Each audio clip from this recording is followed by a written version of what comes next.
नमस्कार, स्वराज एक्सप्रेस में आप सभी का स्वागत है। मैं हूं आपके साथ कविता पांडे और सीधे चलेंगे जहां सीएम मोहन यादव के जापान दौरे का दूसरा दिन है। सीएम की टीम जानकारी साझा कर रही है। एमपी के उज्जैन में मेडिकल और फार्मास्यूटिकल पार्क के लिए 75 एकड़ भूमि उपलब्ध है और सुविधाएं स्थापित करने में रुचि रखने वाली कंपनियों के लिए बेहद रियायती दर पर जमीन उपलब्ध है। मुख्यमंत्री डॉक्टर मोहन यादव ने भारत के हृदय प्रदेश मध्य प्रदेश में को अपना कार्यालय स्थापित करने के लिए आमंत्रित किया है। सीएम और डाइकी अराई निदेशक A&D मेडिकल्स महामहिम से मुलाकात कर श्री हिसाशी मात्सुमोतो, संसदीय उपमंत्री विदेश मंत्रालय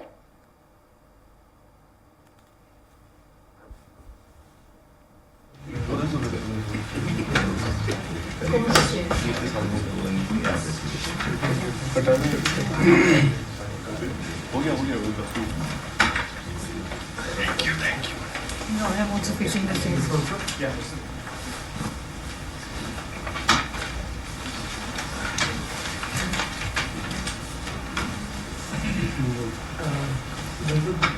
ये मिस्टर डाइकी अराई हैं, A&D प्रिसिशन करके उनकी कंपनी है यहाँ पे। ये लोग मेडिकल डिवाइसेस बनाते हैं जापान में, और इंडिया में 1986 से ये मटेरियल सेल कर रहे हैं। 2008 में इन्होंने एक अपनी सब्सिडरी बनाई थी जो कि गुड़गांव में बेस्ड है, और गुड़गांव में इन्होंने वो जो सब्सिडरी बनाई है उसके थ्रू अभी सेल्स कर रहे हैं। इनका अभी कुछ इंटरेस्ट है जो इंडिया में आकर के मैन्युफैक्चरिंग मेड इन इंडिया के कॉन्सेप्ट पे ये बात आगे कर रहे हैं। इनके पास में जो वैराइटीज़ हैं सारी डिवाइसेस की, उसमें मेजरली ब्लड प्रेशर मॉनिटर्स से लेकर के नेबुलाइजर्स से लेकर के ब्लड शुगर मॉनिटर, ये सारी चीज़ें ये लोग बनाते हैं।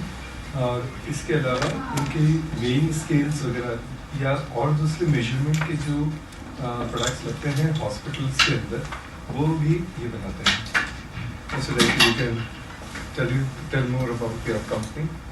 Yes, as he explained, this is from 1986, and especially our product, which is the TM2657, is a professional blood pressure monitor.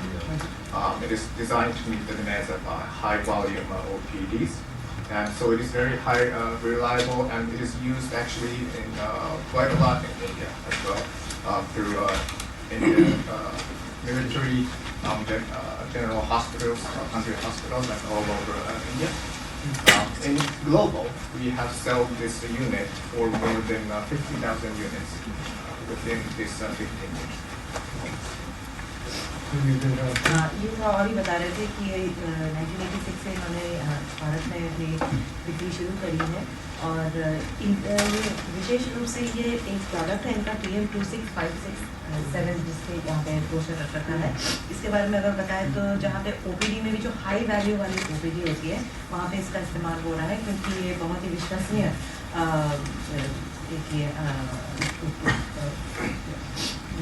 छोटा सा करेक्शन, हाई वॉल्यूम मतलब काफी मात्रा में ये बिका हुआ है OPD में भारत में। ये ऐसे जस्ट हाथ रखने पे मॉनिटर कर देता है।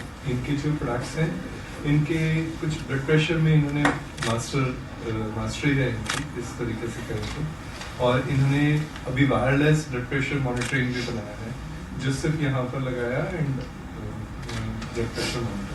वो रखने की जरूरत नहीं, दबाने की हवा भरने की जरूरत कुछ भी जरूरत नहीं, वो सब कुछ भी करने की जरूरत नहीं, सीधे यहाँ पर बेल्ट लगा और मॉनिटर हो गया। इसके अंदर तो जैसे से हाथ अंदर रखा और मॉनिटर हो गया। एक्यूरेसी कितनी है इसकी? 100%। यहाँ वापरते हैं? हाँ, ये बता रहे हैं कि ग्लोबली इन्होंने अभी तक 50,000 यूनिट्स ये बेची हैं। हमारे यहाँ तो कुछ नहीं, भारत में आने वाला तो आगे। Have you sold this equipment to India? This one? Yes, in India we have sold about 1,200 units recently. Actually, this year we sell 300 units this year. So इन्होंने ये 1200 मशीनें हिंदुस्तान में बेची हैं अभी तक, और इसी साल में alone in this year they have sold 300 units in this year. सो ये मार्केट पिकअप कर रहा है क्योंकि इसमें थोड़ा सा स्पीड हो जाती है जब, और प्रिसिशन बहुत अच्छा होने की वजह से ये मशीन पसंद की जाती है बड़े हॉस्पिटल पर ये कई बार बॉडी में शिकायत आती है, एक हाथ का अलग आ रहा है, दूसरा हाथ का अलग आ रहा है, इसमें क्या होता है? He's asking. You want me to translate? Yeah, please do that. Please. 場合によってはですね、普通の例えばその血圧測定器を使うと、右では違うものデータが出て、左には違うもののデータが出ることがよく苦情として上がるんですけれども、はいこの場合はいかがでしょうか。精度性が非常に高いとおっしゃってるので。そうですね、血圧なので毎回測ってもその瞬間でズレは生じます。血圧ですから。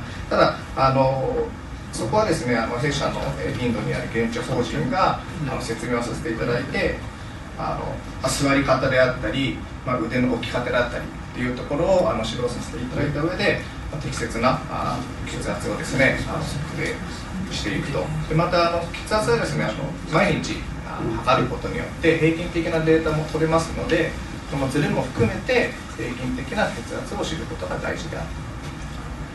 तो क्या है कि ब्लड प्रेशर चीज़ ही ऐसी है कि आप हर बार लेंगे, अगर आप कुछ मिनट के बाद लेंगे तो भी थोड़ी सी अलग रीडिंग आती ही है, क्योंकि वो बहुत सारी चीज़ों पर निर्भर करता है। आप किस तरह से बैठे, आपका हाथ किस तरह से लगा हुआ है, तो जो दिक्कत आती है उसको झेलने के लिए हमने हमारे जो स्थानीय लोग हैं उनसे वो रखा है, जो AND के जो लोकल उनके प्रतिनिधि हैं उनको वर्क है, जहाँ पे भी अस्पताल में जहाँ पे भी इसकी बिक्री होती है उन्हें बता देते हैं। यहाँ पे शायद लिख रखा है कि ये किस तरह की स्टूल सबसे बेहतरीन होगी उसको बैठने के लिए, हाथ आपको किस एंगल में रखना है, ये बताते हैं, अच्छे से उनका मार्गदर्शन करते हैं ताकि वो सही तरीके से इस उपकरण का इस्तेमाल कर सकें और उसी से हमारी एक्टिविटी आती है। और जैसे कि आप जानते हैं कि ब्लड प्रेशर चीज़ ही ऐसी है कि आप हर रोज़ अगर इसको लेंगे तो उसका आपको औसतन पता चल जाएगा कि कितना करीब करीब आ रहा है, उस हिसाब से आप इसका समय मतलब इधर आप एक लगा थोड़ी देर बाद इधर आप इसी मशीन तो 10 साल के आ गए। यार वो मशीन में सामान्य भी होता है, इसमें नई बात नहीं, प्रपोजल इनका क्या है? लेकिन ये अगर इनका जो विश्व स्वास्थ्य संगठन के हिसाब से है तो अच्छी बात है। WHO. This is approved by WHO. Is this approved by WHO? Yes. Okay, so clinical availability. 50,000 से अधिक बेचे तो फिर स्वाभाविक होगी। And because it is sold to global wide, it takes इतना ही पड़ा है। What is the? お値段の方はいくらですか、1台あたり。はい、1台あたりですね、ちょっとすみません、そこは現地法人の方に確実な値段を確認しなきゃいけないんですけども、1台10万円ほどだったはずです。ये थोड़ा थोड़ा अलग अलग जो बाजार है उसमें थोड़ा बहुत ऊपर नीचे हो जाता है। तो भारत में कितने की मिलती है ये आपको अगर एकदम सही अनुमान लगाना है तो उनकी जो सब्सिडियरी उनसे पूछना पड़ेगा। लेकिन अगर मैं अंदाज़ा आपको दूं तो एक मशीन करीब 1 लाख येन की आती है, उसको आधा कर दीजिए तो रुपये आधा से थोड़ा 60,000 rupees. Patent? Any patent on? Sorry, this is the 特許 patented ございま product. すか、特許などございますか。台数とかですね、規模感によって相談はさせていただいております。いや一応御社の方で特許権持ってらっしゃるってことですか、なんかパテント。はい、すみません、ちょっと確認させてください。弊社の。They need to confirm that. अभी उनको पता नहीं है पैटर्न रिलेटेड, क्योंकि कभी-कभी सिर्फ एक पार्ट का भी कोई बात नहीं, लेकिन ये जो शुगर मॉनिटर, ऑक्सीमीटर और खास करके हार्ट रेट मॉनिटर, जो सभी यूनिट बनाना चाहते हैं, पूरा क्या लगाना चाहते हैं? 今先ほどのご説明を聞いてますと、いくつか御社の方で取り扱って製造している、測定機器がありますが、例えばその血糖値を測定するものですとか、酸素ですね、あと心脈ですか、はい。などの測定機器を今度インドの中で製造しようとおっしゃってるわけですけども、もう少し具体的にどういったものを製造する予定か、希望しているか教えていただけますか。はい、ちょっとそこは、ちょうど去年の、からの計画になっておりまして、まだ具体的ではないんですけども、まずメイクインインディアの方を計画しておりまして、まずは今お見せした TM265 ならメディカルのプロフェッショナルの方のグループに入るんですけども、まずはメディアとしてはですね、ホームユースの血圧計のメイクインディアをまずは検討していこうと。そこから始めはい、まずはそこから始めます。तो हमने पिछले वर्ष से ही शुरू की है ये योजना कि अब भारत में बनाए। तो हमारा जो लक्ष्य ये है कि जो भारत में एक मेक इन इंडिया का अभियान चल रहा है, उसी के तहत हम अपना जो ये उपकरण है वो भारत में बनाए। मैंने आपको उदाहरण के तौर पे ये TM2657P का बताया, लेकिन ये प्रोफेशनल्स के लिए होता है। और भारत में जो हम उपकरण बनाने की सोच रहे हैं वो घर में जो लोग अपने आप से उपभोक्ता खुद यूज़ कर सकते हैं, उन्हें उसके लिए बनाने की सोच रहे हैं। कोई बात नहीं, अगर ये करना है कितने का यूनिट रहेगा पूरा, क्या करना है? 大体想像では、どれぐらいの用地が必要か、そして製造量がどれぐらい、生産はどれぐらい想定しているか、何か大雑把な数字などございませんか。例えばまずは、州としては興味あるのは用地がどれぐらい必要かです。ちょっとすみません、工場関連の情報については詳しくないんですけども、台数に関しては初年度は、年間まずは2万台ほどを想定しております。देखिए जो अगर आप बिजली के बारे में पूछें कि कितनी आपको ज़रूरत है, वो तो जो फैक्ट्री बना रहे हैं वो वाली टीम को ज़्यादा पता होगा, तो वो मुझे पता नहीं है। लेकिन अगर उत्पाद की बात करें प्रोडक्शन के हिसाब से मैं बोलूँ तो पहले वर्ष में हम लोग 20,000 पीसेस उपकरण से बनाने की सोच रहे हैं। 20,000。あとは売り上げはどれぐらい想定されてるんですか、毎年。インドとの売り上げです。そうです、インドだけで作ったものだけでメディカル製品だけで、2億ぐらいを想定しております。円ですか、円ですね。तो अगर मैं केवल ये जो मेडिकल उपकरण है उनके बारे में बोलूँ तो हर वर्ष भारत के अंदर जो बनेगी, जो भी बनाएंगे हम, उसमें हम अगर येन में बोलूँ तो 20 करोड़ येन का भी अनुमान है। あと投資額はどれくらいの規模のものを想定されています？そうですね、ちょっと工場のところが分かりませんので、ただ最終的な投資でいうともう大にはなってくるのかなというところであります。ただすみません、ちょっと私そこは分かります。それからね、細かい説明に関しましては現地方針はい、確認させていただいてからのご回答とさせていただきます。कि अभी मैं इसमें नहीं हूँ कि आपको कोई भी आंकड़ा आपके साथ शेयर कर सकूँ, लेकिन क्योंकि जो फैक्ट्री वाला पार्ट है, जो कारखाना जो बनेगा उसका मुझे पता नहीं है, लेकिन जो इनके लोकल रिप्रेजेंटेटिव हैं उनको ज़्यादा अनुमान होगा इसका। तो there is 75 acres of land availability at medical devices park in Ujjain, and it has been supported by central government pharmaceutical ministry. This will have common testing and processing facilities for medical devices. They will have 3D printing and prototype facility, biomedical biocompatibility testing labs, incubation hub, skill development and training center, tool room, mouse manufacturing. So almost all the testing facilities will be there. The land will be available at a very cheap rate, ₹1 per square meter, ₹1 per square meter, and the electricity cost is just ₹4.50 per unit, which is almost 40% lesser than the normal average electricity tariff.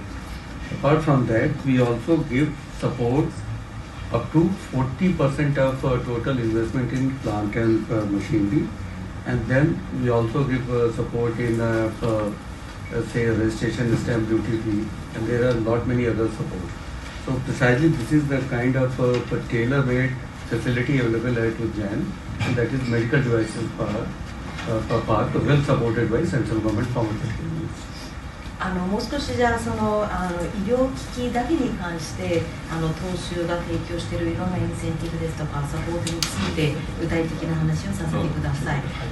まずはですね、マギャプラデシュ内にウッジェンというところがあります。ウッジェンで、ウッジェンの中にメディカルデバイスパークという医療機器専用の工業団地を用意しています。で、この工業団地の中には35エーカーの用地がございます。で政府としてはまず最初は中央政府には医薬品の、官庁ですね、医薬品省といいますか、医薬品省、ファーマーミニストリーと言いますが、このウッジェンにある、医療機器デバイス専用の工業団地は中央政府の支援をいただいています。プラスさらに言うと、この工業団地内には、その入っている、工場様が、共通で利用していただける、テスティングラブ、そして処理のテスティング&プロセッシングラブなんですけども、それが用意してありまして、中にはあらゆるそのテストに必要な、いろんなサービスが提供されています。それで言いますと、例えば3次元のプリンティングですとか、プロトタイプですとか、その他いろいろ、必要なツールなど全部用意してあります。そういった、サービスがある以外に、まずそこの中の用地の単価だけ言いますと、1つ平方メーターあたり1ルピーです。さらに電気代というのは通常の価格より 40% 安く、1ユニットあたり 4.5 ルピーです。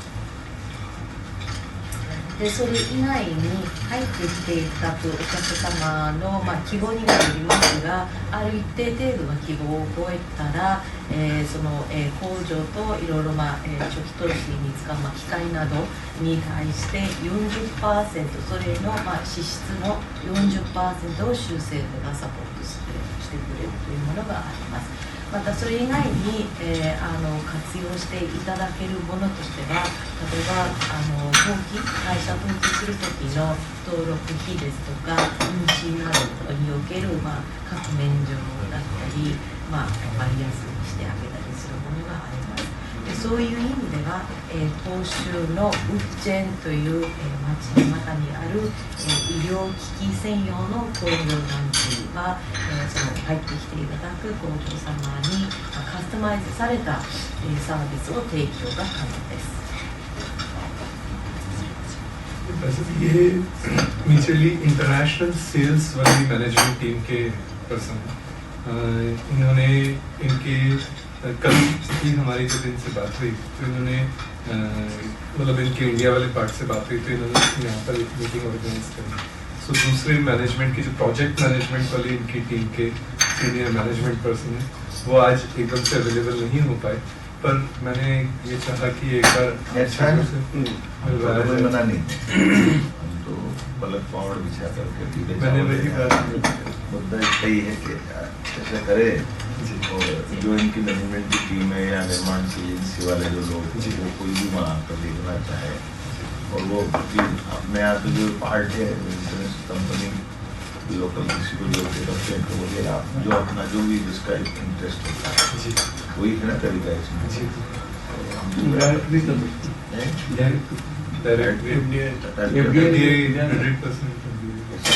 इसमें दिक्कत नहीं, जैसा कि आए कोई परेशानी नहीं, हम तो सबका स्वागत करेंगे। लेकिन इनको विशेष सुविधा एक्सपोर्ट ओरिएंटेड होंगे तो वो भी मिल जाएगा, मतलब तो इनके लिए पूरा इंटरेस्टिंग है।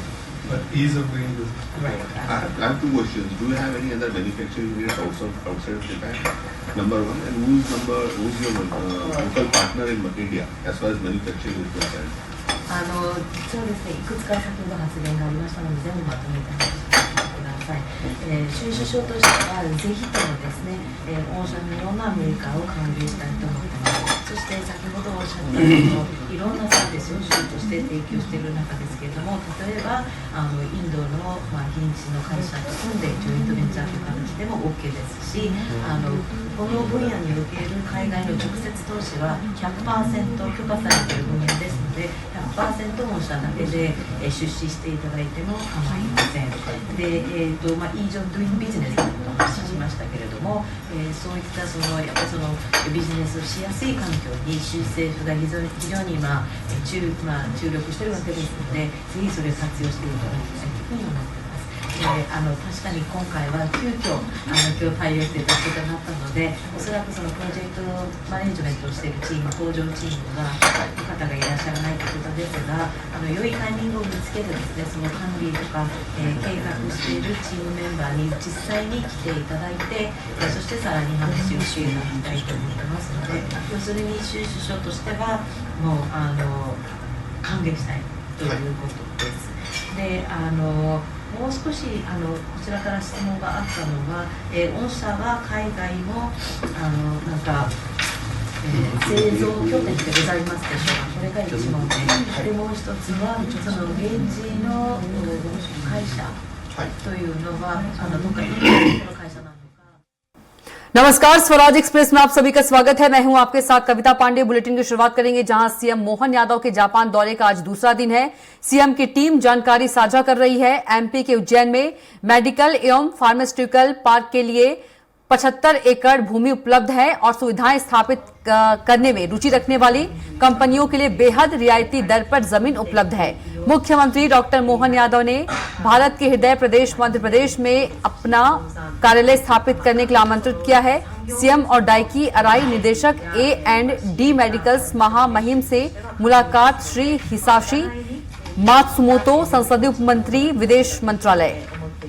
インドは特にその日本人が住みやすいようなその工業団地近くの、例えばジャパンタウンシップみたいなものも検討可能ですので、日本の産業はより、マティアプラディッシュに、投資できるためにはカスタマイズされた特別なパッケージ、特別な、企画スキームなどを検討も、可能かというふうに思っていますので、ぜひよろしくお願いいたします。Thank you very much.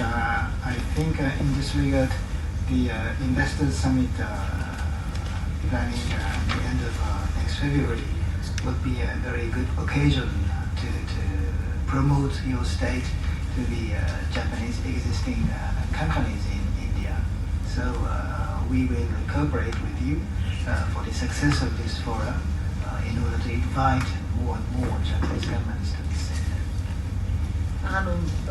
उसी अगर समझ में मैं कहूँ तो अभी जो फरवरी में होने वाला है ग्लोबल इन्वेस्टर समिट, हाँ ये एक बहुत ही अच्छा अवसर होगा जहाँ पे हम मध्य प्रदेश के बारे में अन्य जापानी कंपनियों को और बता सकेंगे और इसके लिए हम जितना सहयोग कर सकते हैं ताकि और अधिक से अधिक जापानी कंपनियों को पता चले कि इस तरह का इन्वेस्टर समिट का आयोजन हो रहा है। हम अपनी पूरी कोशिश करेंगे और हम अपना हर संभव प्रयास करते रहेंगे इसके बारे में और जानकारी बढ़ाने के लिए।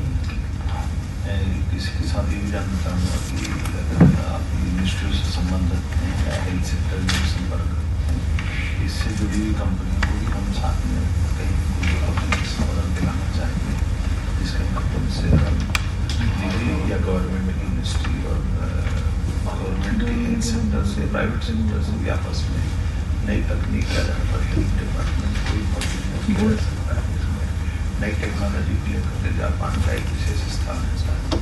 उम्मीद करता हूँ आने वाले समय में इस एशिया को लेकर के हमारी ये सब चीज़ें आपस में एक दूसरे को सहयोगात्मक भी हो सकती है।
नमस्कार, मैं निशा, आप देख रहे हैं स्वराज एक्सप्रेस।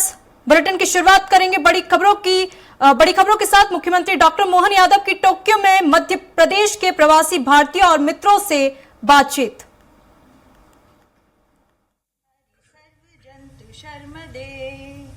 त्वदीय पाद पंकजं नमामि देवी नर्मदे, नमामि देवी नर्मदे, नमामि देवी नर्मदे, त्वदीय पाद पंकजं नमामि देवी नर्मदे। इदं तु नर्मदाष्टकं त्रिकलामेव ये सदा पठन्ति ते निरन्तरं न यान्ति दुर्गतिं कदा। सुलभ्य देव दुर्लभं महेश धाम गौरवम्, पुनर्भवा नरा न वै त्रिलोकयन्त्रिरोरवम्।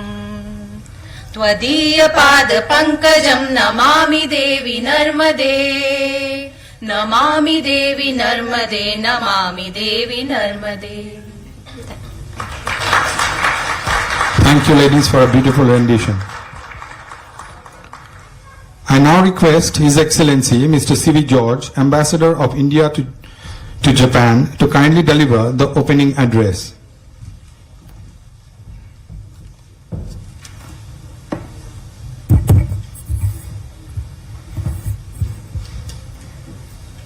Honorable Chief Minister of Madhya Pradesh, Dr. Mohan Yadav ji, Dr. Rajesh Rajora, Additional Chief Secretary, Government of Madhya Pradesh, Mr.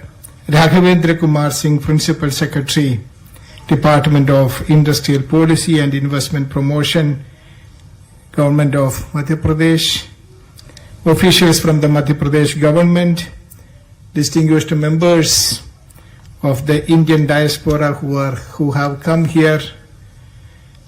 I would like to start by welcoming each one of you who have joined here to welcome Honorable Chief Minister Dr. Mohan Yadav ji, who is on a visit to Japan. I had the honor to receive Honorable Chief Minister yesterday, and 2 days of very important meetings he has been attending with ministers, governor, senior officials of Government of Japan, and also with chambers and Japanese business community. As far as I recall, this is the first time a Chief Minister of Madhya Pradesh is undertaking an official visit to Japan.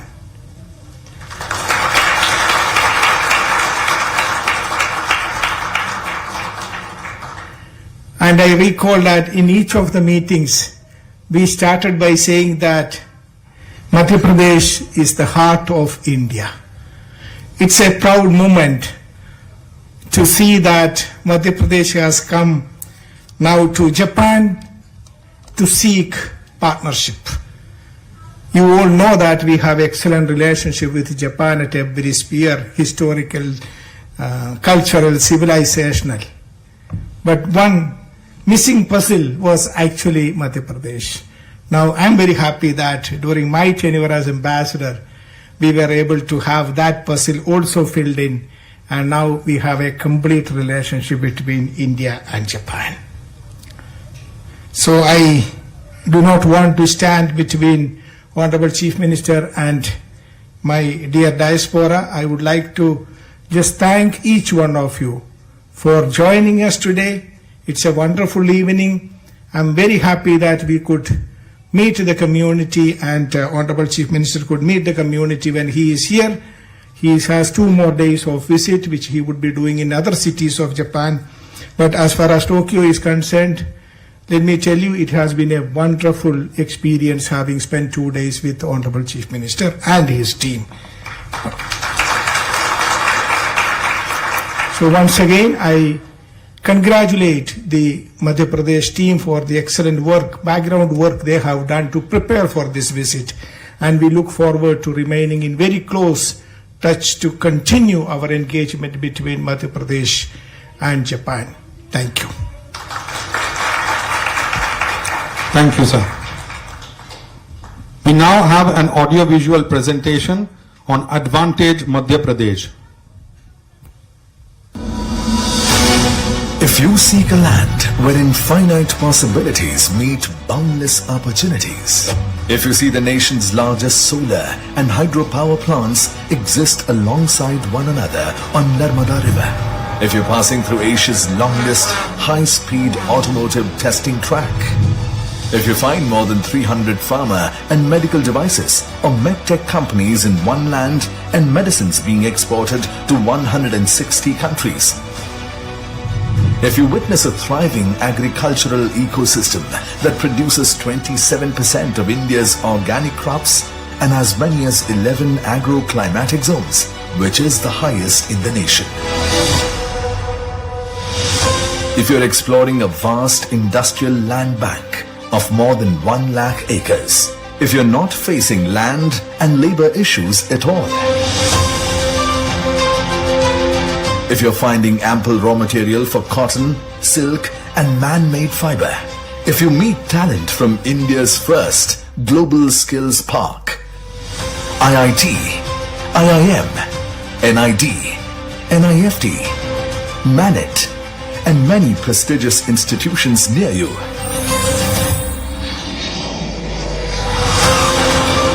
if you have access to multiple airstrips and 6 world-class airports for connectivity and doing business with ease, if you see a defense hub emerging, if natural resources are in abundance and readily available at your factory's doorstep, if you're awed by World Heritage Sites, wildlife around you, and blessed by spiritual, divine destinations symbolizing India's timeless traditions. If you're looking to expand your business in an ecosystem that offers unparalleled ease and comprehensive support from the government, if you experience dynamic leadership and investor-centric policies creating an ecosystem for the next industrial revolution, when you find infinite possibilities align in one place, you know you are in Madhya Pradesh, the heart of India.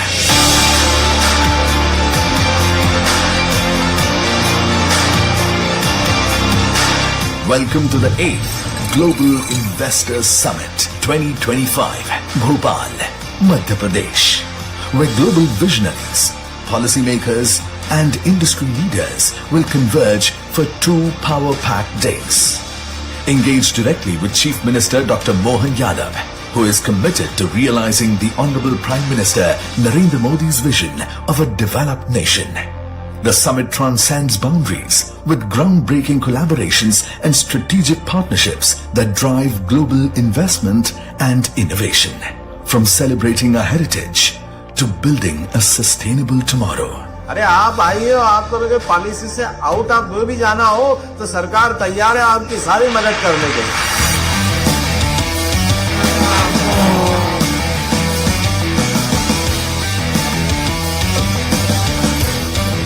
Global Investors Summit 2025, 24 and 25 February, Bhopal, Madhya Pradesh.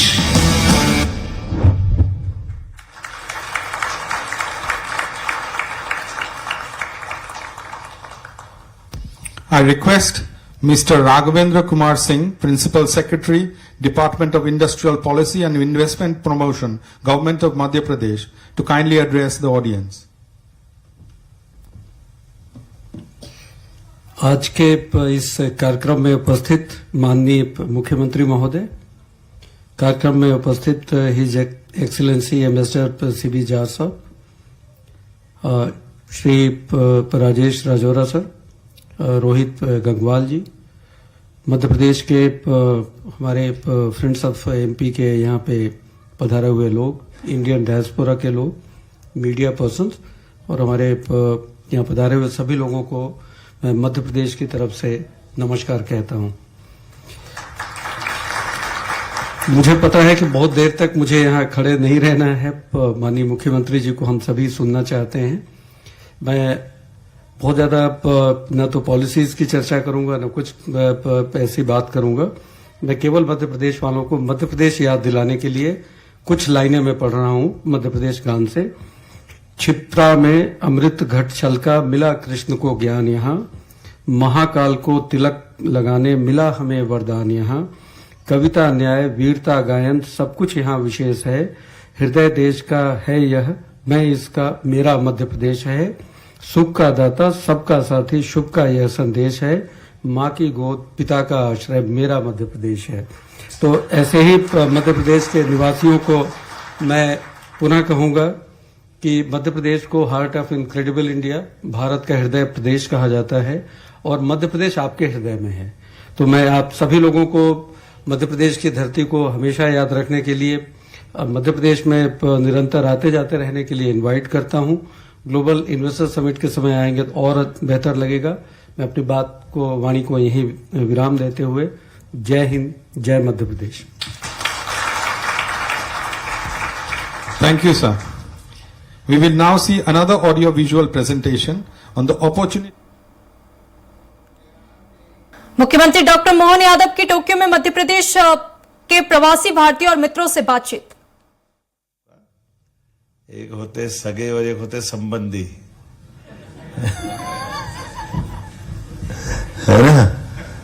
तो सगे और संबंधी में जो मजा है वो हमको एहसास होता है आप सबको देख करके, क्योंकि कोई भी विवाह प्रसंग आनंद का अवसर जब तक सगे संबंधी नहीं आए तब तक पूरा होता है क्या? कभी नहीं होगा। और इस शब्दों की महत्ता जब अपन घर छोड़ के कहीं और चले जाते हैं तो और उसका मजा आता है।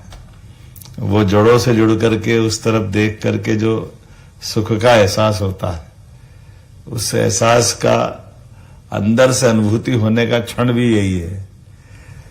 आप सबने, कोई ने 2 साल, कोई ने 10 साल, कोई ने 20 साल, कोई ने 40 साल पहले अपने अपने वतन से छोड़ करके हम यहाँ एक परिस्थिति, व्यवस्था, विकास की संभावना, क्षमता, योग्यता का न्याय, ऐसे कई कारण से हम यहाँ आए हैं।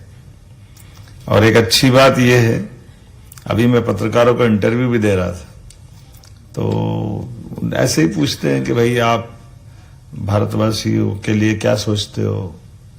वो संख्या उनकी बढ़ रही है तो वो कैसे, उनकी संभावना है।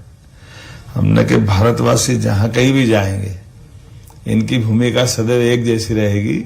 जैसे दूध में शक्कर की भूमिका है, भारतवासी जहां भी रहेंगे उस भूमिका में रहते हैं, उनकी मिठास अपने आप आ जाती है, वो आनंद अपने आप मिलता है। ये किसी भी देश में रहे, कहीं भी रहे, किसी के साथ रहे, इनके अपने रहन सहन व्यवस्थाओं में हमारा दर्शन छिपा हुआ है और वो दर्शन इनको हमेशा उस अच्छाई से जोड़ता है जिसको हम अपने यहाँ कोई भी आयोजन करें, कोई कथा भागवत पूजन कराएं तो 4 शब्दों में हमारे लिए वो शब्द में अपनी पूरी जीवन शैली आ जाती है। धर्म की जय हो, अधर्म का नाश हो, प्राणियों में सद्भावना। और तो इतना उदात्त विचार किसके पास है जो विश्व के कल्याण की बात करता है। और जैसे ही विश्व के कल्याण की बात करते हैं तो हम अपने आप जहां जिस भी देश में है उसके साथ कल्याण की भावना से जुड़ जाते हैं। और ये कल्याण की भावना ही हमको सदैव हर परिस्थिति में, इसलिए इकबाल ने कहा कि कुछ बात है कि हस्ती मिटती नहीं है हमारी। वो कुछ बात है, वो क्या बात है? वो एकमात्र बात है, क्योंकि हम मानवता से जुड़े हुए लोग हैं। हमारे लिए कई चुनौती आती, कई कठिनाई आती, लेकिन कठिनाई चुनौती किसको नहीं मिलती। लेकिन हमको मालूम है कि कोई उन कठिनाई चुनौती से पार हो न हो, लेकिन भरतवंशी तो पक्के में पार हो जाते, ये हमें भरोसा है। हर कठिनाई चुनौती के बाद भी अपने जीने के आधार पर, अपने इथिक्स के आधार पर, अपनी ललक के बलबूते पर। और अब का समय तो और आनंद का, जब नरेंद्र मोदी जी का समय है तो ये हमारे लिए अपनी उपस्थिति एक अलग प्रकार से दिखाई देती है। ये भी आप देखो, कभी तुलना करो 2 तरह से। यशस्वी प्रधानमंत्री के नेतृत्व में 10 साल में देश कितना बदल गया। 10-11 साल पहले आप में से भी कई लोग 10-11 साल से पुराने भी होंगे, तो बड़ा कहीं अपन भारत से आए हैं तो ये बोलते बोलते अपने अंदर का कॉन्फिडेंस डावाडोल होता कि नहीं होता था? हमारे नेता भी आ जाए तो ठीक है, आए तो आए, न जाए तो जाए, हमको क्या करना है। और अब कभी मालूम पड़ जाए मोदी जी आ रहे हैं तो क्या होता है, झूम उठते लोग, आनंद से सरावर हो जाते हैं, स्वाभिमान के साथ मुस्कुराने लगते हैं, उत्साह और उमंग का एक झरना बहने लग जाता है। अब हम तो उस परंपरा के डब्बे हैं, पीछे वो इंजन तो वो चल रही है। ये मोदी जी के जमाने का समय है ना।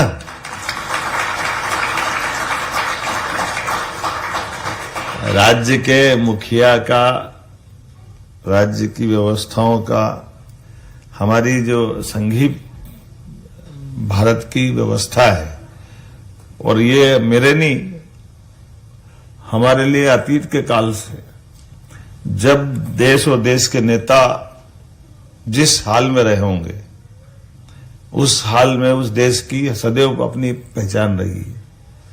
नेता का स्वाभिमान, नेता का नेतृत्व, नेता की गतिशीलता, उसके पीछे पीछे अपने आप सब पे उसका असर आता है, और ये हमारे लिए सौभाग्य की बात है। अभी हमारे नेतृत्वकर्ता आप और हम सबके इस रूप में ही है, उनको भी कम चुनौती नहीं होगी, जैसे आपके साथ भी चुनौतियां बहुत सारी अलग अलग स्थान पर रही, लेकिन आपने रास्ता निकाला, आपने मार्ग बनाया। इसी प्रकार से आपने जो बनाया, आने वाली पीढ़ियां उसका लाभ लेगी। कोई पेड़ लगाता है, फल कोई खाता है, लेकिन पेड़ लगाने के पीछे जो भावना रहती है वो फल में रस बन के निकलती है, वो मिठास देती है। तो ये जो हमारी सद्भावना है, ये अच्छा करने का जो संकल्प है, उस संकल्प की सिद्धि हमारे दर्शन में छिपी हुई है। कल हमारे राजदूत साहब से बात होकर ये बात निकली थी कि हमारे बीच में दुनिया के कई देश और कई संस्कृति है, उनकी अपनी अपनी सोच हो सकती है, उनके अपने तरीके हो सकते हैं, लेकिन भारत की संस्कृति दुनिया से हटके क्यों है, कैसी है? तो भारत की संस्कृति हजारों साल से कभी किसी देश पे आक्रमण करने की नहीं है। हमने किसी के देश की सीमाओं का समापन करके अपनी सीमा में मिलाने का कभी संकल्प नहीं किया। जो जहां है आनंद में रहे, जैसा रहे आनंद में रहे, लेकिन न तो कब्जा किया, न हड़पा, न लूटा, न खसोटा। लेकिन हमने अपनी बात कही कि हम अगर आप आगे बढ़ना चाहते हैं तो किस रूप में बढ़ना चाहते हैं, किस तरह से बढ़ना चाहते हैं? तो बढ़ना चाहते हैं विश्व गुरु की तरह। और विश्व गुरु जब बोलते हैं तो जो समझते हैं वो समझते हैं। राजदूत साहब ने भी तुरंत सब पकड़ ली थी बात कि हमारे यहाँ गुरु कहते ही केवल हम अपने कर्मकांड से गुरु को नहीं जोड़ते। गुरु का अगर संधि विच्छेद करो तो आगे वाला शब्द गु मतलब अंधेरा, और रू का अर्थ है प्रकाश। तो अंधेरे से प्रकाश की ओर ले जाने वाला मार्ग गुरु शब्द है। तो अंधेरे से प्रकाश की ओर ले जाने वाला मार्ग मतलब भारतीय मार्ग है। तो हमारी अच्छाइयों को हम अपने प्रकाश से आलोकित करना चाहते हैं। तो आप तो खुद सूर्य देश में बैठे हो, इससे अच्छी क्या बात है। जापान का तो राज चिन्ह ही वही है जिसके आधार पर हम अपने संस्कृति को और नजदीक पाते। मैं कल बता ही रहा था कि हमारा अशोक चक्र और यहाँ का जापान के झंडे में, के राष्ट्र ध्वज में लगा हुआ सूर्य चक्र, ये दोनों एक समानता है। सूर्य भी आलोकित रहता 24 घंटे। कोई कहता सूर्यास्त हो गया, वो हो गया, सूर्यास्त कभी नहीं होता, वो तो पृथ्वी की दिशा बदल गई। सूर्य तो जहां वहां आलोकित ही है। इसी प्रकार से अशोक के 24 चक्र 24 घंटे चलायमान दिखते, वो आलोकित ही होते, उनको कौन बिगाड़ता है, उनको कौन रोकता है। और उसी प्रकार से हमारे लोग भी आज के इस दौर में जब अपन यशस्वी प्रधानमंत्री के काल में बात करते हैं तो भारत में भी वो सब संभावना लगी, वो सब बातें हैं।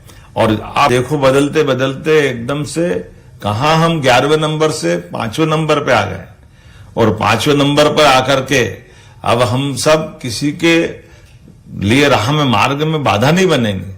लेकिन अगर संख्या का, संसाधन का, व्यवस्थाओं का तुलनात्मक अध्ययन करेंगे तो ध्यान में तो आएगा ना कि हमारी इतनी बड़ी आबादी, इतने प्रकार की अनुकूलता है, उन अनुकूलताओं के बावजूद भी जैसे जापान के लिए बधाई देना।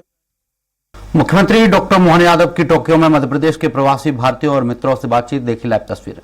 अनुकूलता है, ऐसे हर सेक्टर में कोई सेक्टर नहीं बच रहा है।